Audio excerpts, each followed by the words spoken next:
La voz del autor en Puerto de Libros por Radio Fe y Alegría, con todas las voces.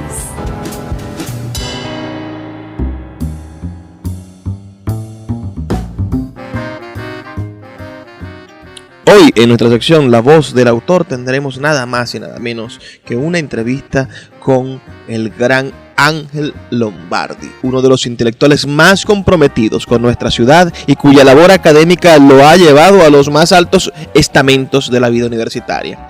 Nació en Italia, en Marcone Benevento, en el año 1943, pero desde muy niño vivió en Maracaibo y es el más zuliano de todos los zulianos que hemos nosotros conocido y reconocido. Es verdaderamente un hombre que ha adoptado esta tierra, la ha defendido intelectualmente y ha trabajado incansablemente por ella.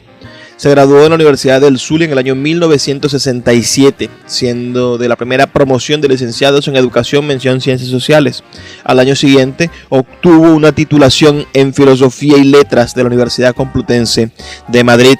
Fue presidente de la Federación de Centros de Estudiantes de la Universidad del Zulia en 1965, decano de la Facultad de Humanidades y Educación de la Universidad del Zulia también en el año 1975 y fue rector de la Universidad del Zulia desde 1992. También desde 1998 hasta el 2017 fue rector de la Universidad Católica Cecilia Costa.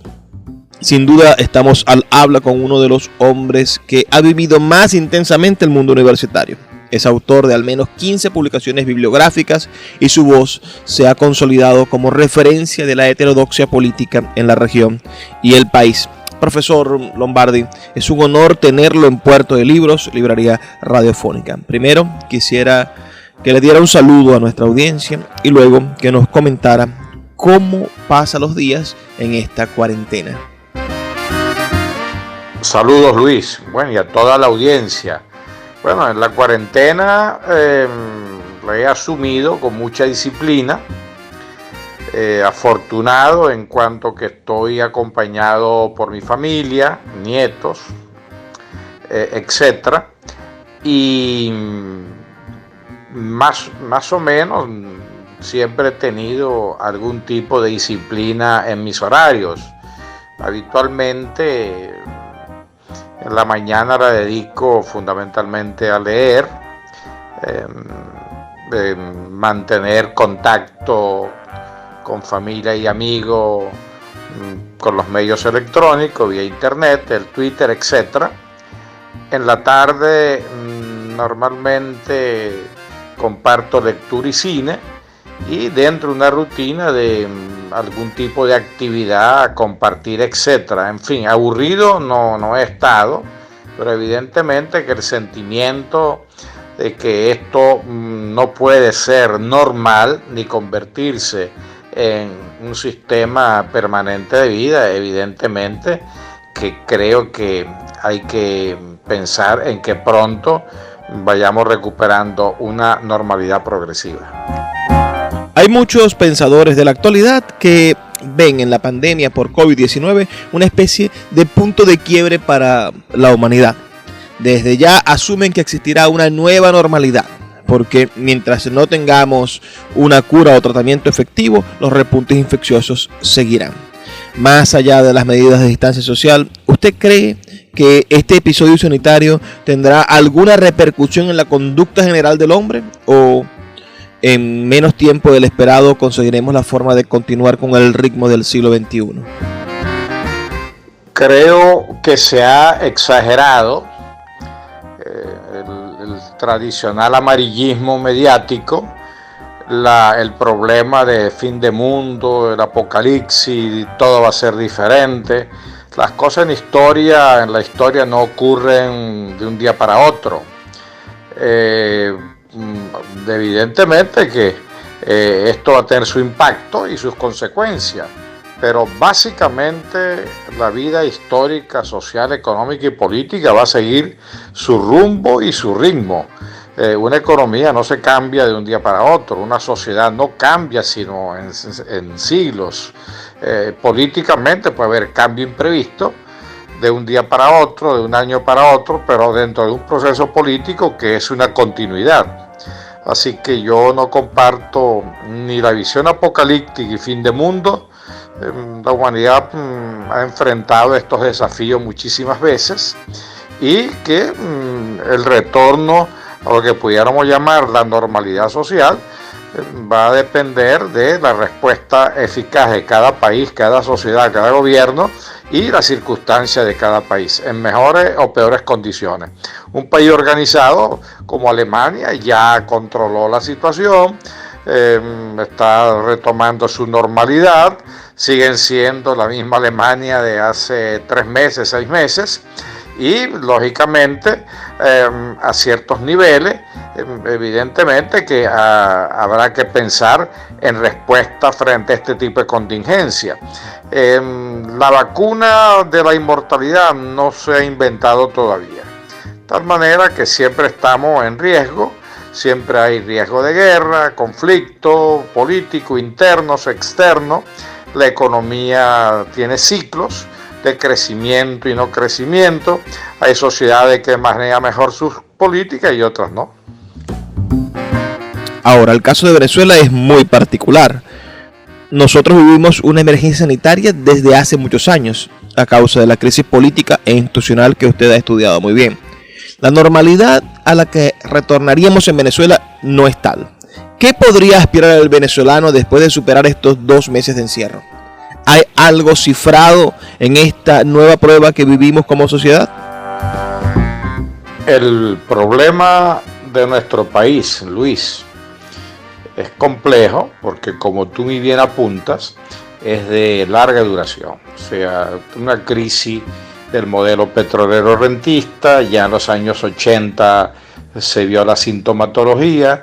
Después viene un proyecto hegemónico de poder que en el camino se convirtió en autoritario con proyección totalitaria, y al final tenemos una complejidad que simplemente las circunstancias actuales han agravado con la situación de emergencia general que provoca este coronavirus.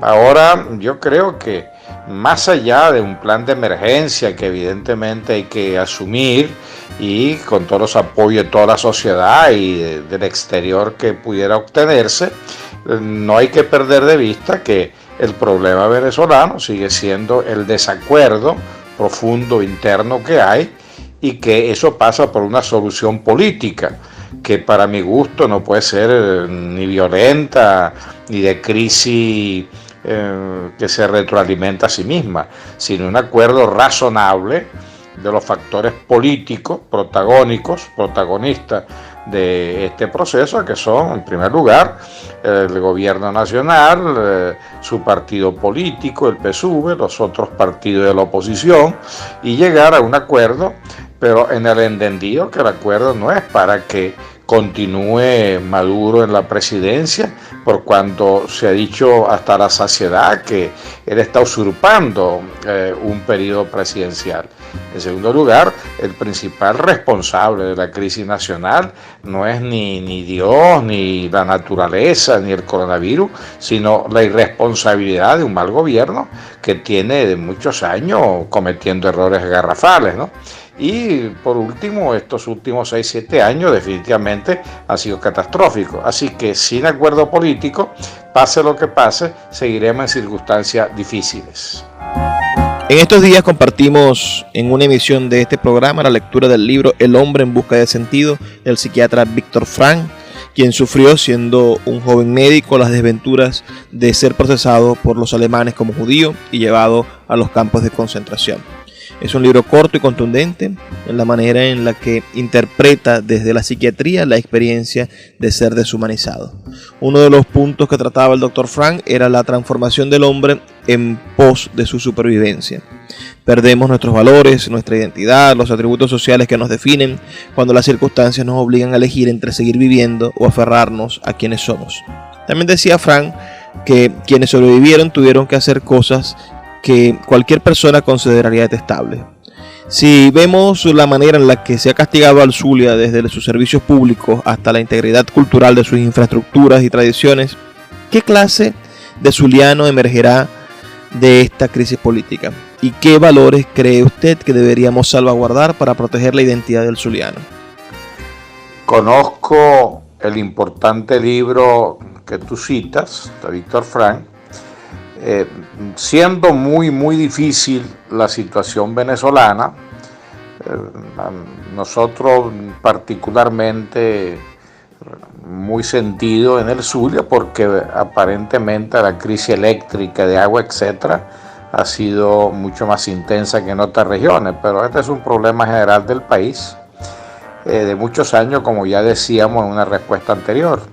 Pero definitivamente no podemos comparar un campo de concentración de nazi con la situación venezolana. En aquella época había una guerra mundial, había un sistema absolutamente totalitario cerrado. El judío fue decretado su extinción como raza. Y el encerramiento de los campos de concentración no era una cuarentena, era un juicio final. De tal manera que hay grandes diferencias, o sea, no hay que perder nunca la perspectiva de las magnitudes. El zuliano no va a cambiar, ni el maracucho ni el venezolano, de un día para otro, ni por el coronavirus. Ahora, de aquí deberíamos evidentemente que aprender cosas, tener aprendizaje. No podemos caer en el pensamiento mágico del inmediatismo, ¿no? O sea, las cosas son hoy y mañana, no, las cosas son hoy, mañana, pero también viene el ayer, los ayeres. Si nosotros somos una tradición, una sociedad no se improvisa, es una tradición en donde los valores culturales, antropológicos son de larga duración, el sistema económico también es una estructura de mucho tiempo, el sistema social igualmente, lo político es más fluido, pero una sociedad, repito, no cambia de un día para otro. Así que tendremos aprendizaje, pero básicamente vamos a seguir siendo lo mismo. Ahora quisiera que me permitiera conversar sobre sus ideas en un tono más existencial y personal. Usted no solo ha alcanzado sus 76 años y en diciembre esperamos sus 77 con salud, sino que ha tenido la oportunidad de compartir con hombres y mujeres maravillosos que sin duda lo han enriquecido. ¿Cuál es el sentido de la vida para Ángel Lombardi? ¿A qué venimos al mundo? ¿Y qué labor particular cree haber cumplido o cuál labor sigue cumpliendo?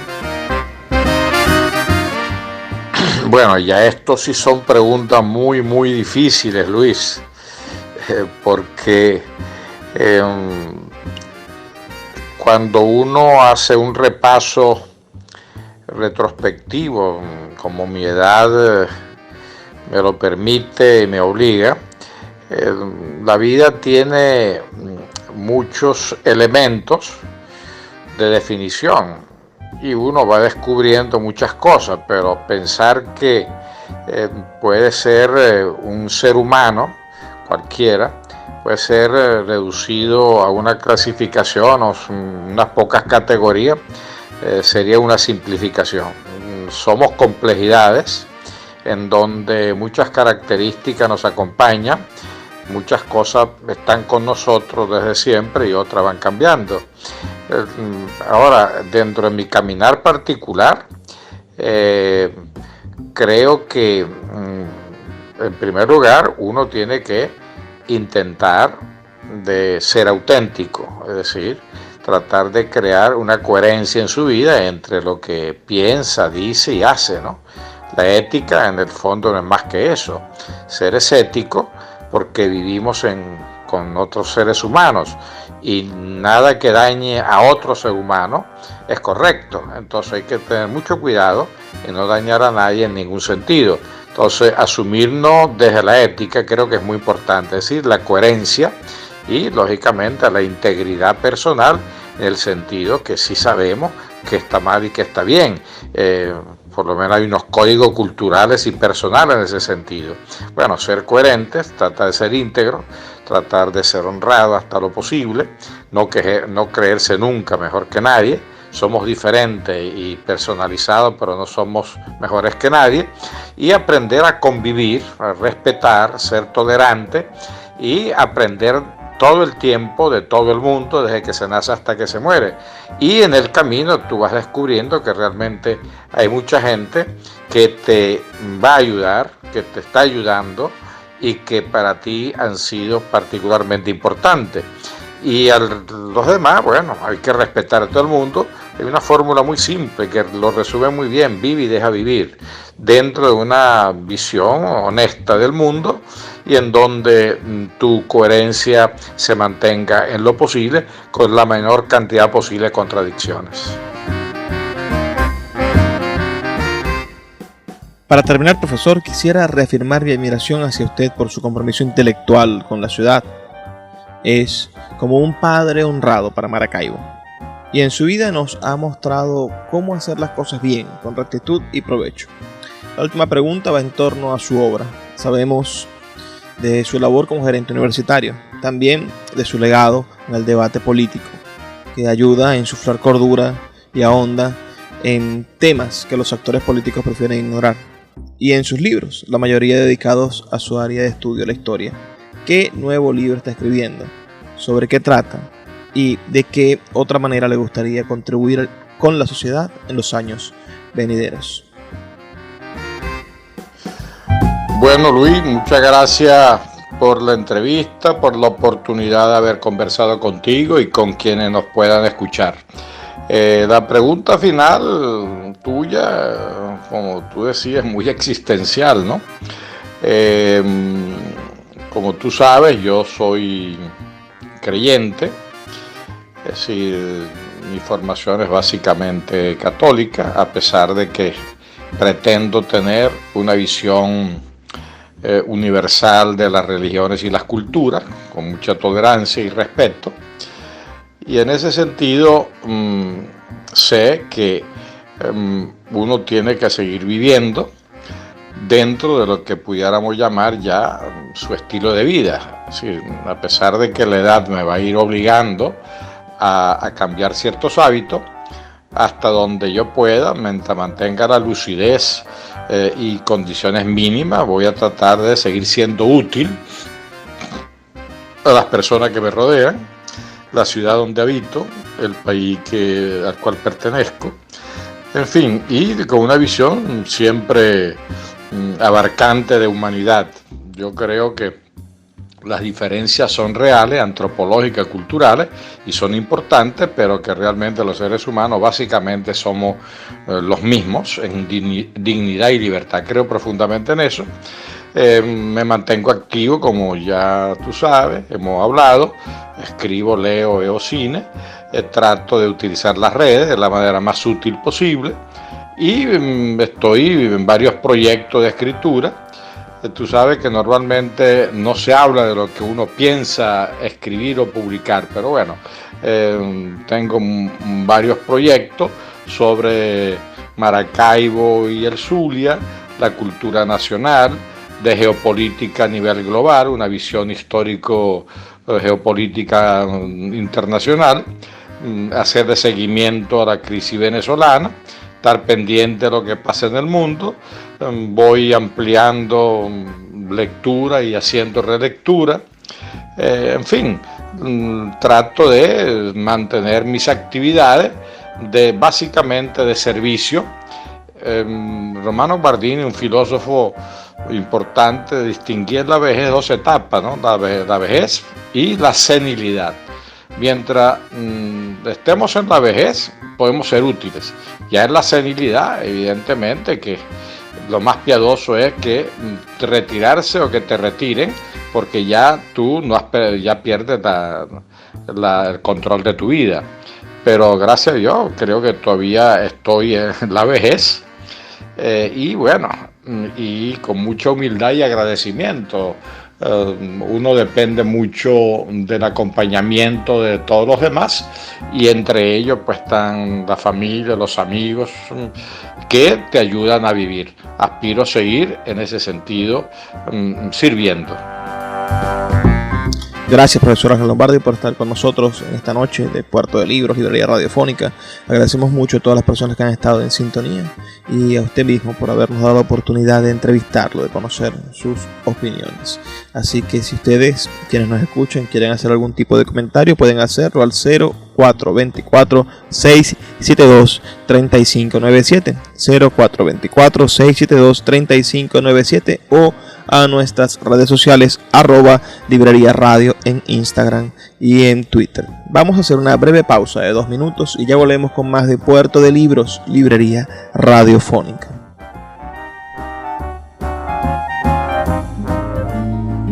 Escuchas Puerto de Libros, Librería Radiofónica, por Radio Fe y Alegría, con todas las voces.